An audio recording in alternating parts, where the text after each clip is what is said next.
When you first start out to learn how to sew, the first thing you probably learn or are taught is that you should hold your threads when you start your first stitch. Today I'm going to show you two alternative methods to holding your thread. Right? So first thing we want to do is make sure that our threads are to the back of our machine. So here I have a scrap piece of fabric that I'm going to use. And the first method I'm going to show you, the way in which it works is that the needle must go into the fabric first. When the needle first comes down, it must go into the fabric and not into thin air. Okay, so I'm going to place in my fabric.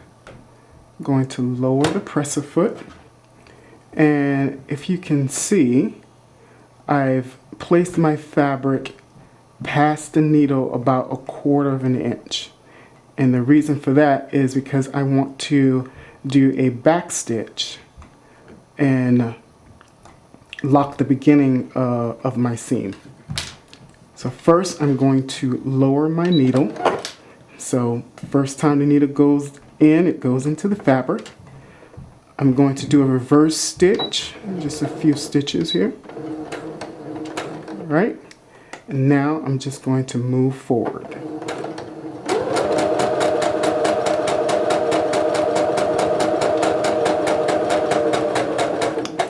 Then I'm going to do a few back stitches. Raise the needle, raise the presser foot, cut my thread,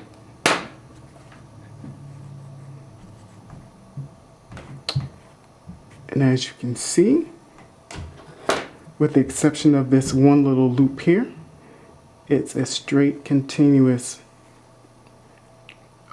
clean stitching and no bird nesting. Right?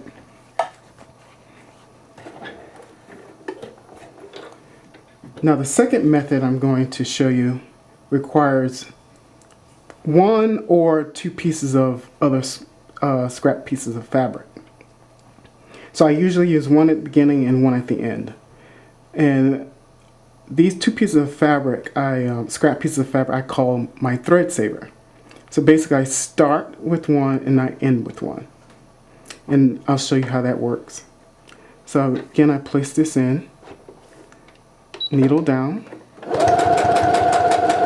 start to sew and stop before it gets to the end. Then I'm going to place in my main piece of fabric. First I'll cut these threads to get it out of my way.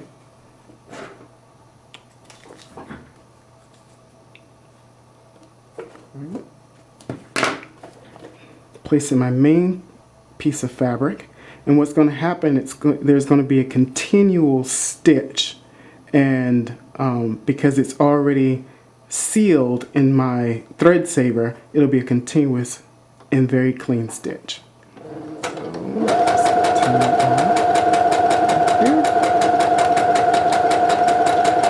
Then before I get to the end, add in my ending piece for thread saver. And then what I'm going to do is separate my main piece of fabric from my ending thread saver here. And then separate the first part of the thread saver from my main piece of fabric.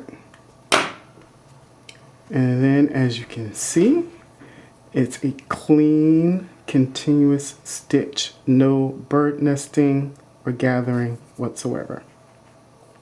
Okay? So, if you like this tutorial, please give it a thumbs up. If you want to be notified of new tutorials that comes out each week, please hit the subscribe button below.